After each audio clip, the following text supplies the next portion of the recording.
Why there is no best 4x4. Reason number one, everyone needs different stuff from their 4x4, whether they need to haul with it, like a truck, or they need to live in it, for example, like a van, or they need to bring multiple people to school, for example, like an SUV. All those vehicles serve multiple different purposes. It's very difficult doing either purpose in the not correct vehicle. For example, trying to haul with SUV. While it can do it, it's not going to be hauling as much as, for example, a purpose-built vehicle like a truck. Or you cannot take as much cargo as a van, or live in it as much as a van. It depends on what you need. If you don't need to take that much cargo, or you don't need to live in it, an SUV is perfect for you. Or if you need to take lots of cargo and tow stuff and still work vehicle, then a truck is good for you. If you need to live in your 4x4, then a van is perfect for you. All those vehicles are very different, and it's really difficult trying to say there's a universal best 4x4. Reason number two, everyone does different types of off-roading, whether it's overlanding, rock hauling, or dune bashing. Overlanding vehicles generally have IFS or IRS. They can even have a solid axle, but they may be even unibody. But these vehicles are not heavily modified. They generally have no engine modifications, and they only have 33s to 35s max.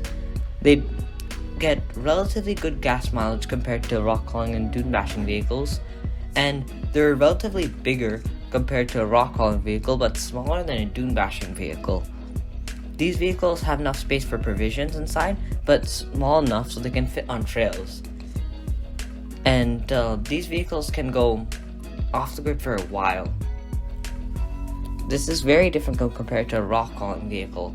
Rock hauling vehicles are small, solid axle front and rear, and they have very little weight on them.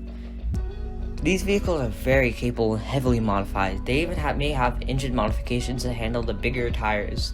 These vehicles are not the most reliable compared to overlanding vehicles, but they're very capable, much more capable than overlanding vehicles, since these rock hauling vehicles are only out for a day and then they're back on a trailer going back home. This is very different compared to a dune bashing vehicle. Dune bashing vehicles generally have heavy engine modification to pump out as much power of the engine as possible, as well as these things don't have the biggest of tires, but they have heavy suspension mods, and they have IFS with solid axle in the back. These vehicles are big, so they're also quite stable when going through jumps. These vehicles can also have solid axle in the front, but they're less stable. All these vehicles are very different, and if you try to take a dune bashing vehicle overlanding, it's not going to be as reliable. You're probably going to break down, and it's very big, so you won't be able to fit through too many trails. And if you try to take an overlanding vehicle rock hauling, while it can do some of the obstacles, you are going to have to use the winch. And it's not that good taking a rock hauling vehicle overlanding, because it's not going to be too comfortable, and generally these vehicles don't even have roofs and doors because they're trying to keep the weight down, and they're not big, so you're not going to last long off the grid. Reason number three, not everyone needs the most capable off-road car, because some people still need it daily, their vehicle. Not everyone's going to go off-roading every single day. Not everyone's going to be going to Africa every single day. Some people still need to go to work and back with their vehicles. It's very difficult trying to bring a vehicle with 42-inch tires and Dana 1 tons in the front and back.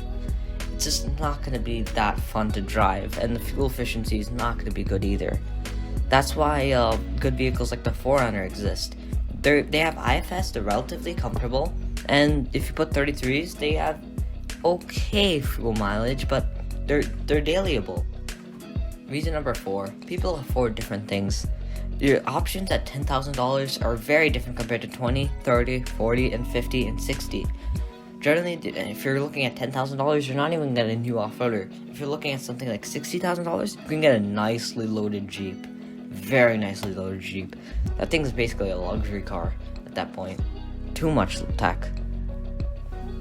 And if you're looking at $10,000, you're probably going to get JK Sport with not even air conditioning.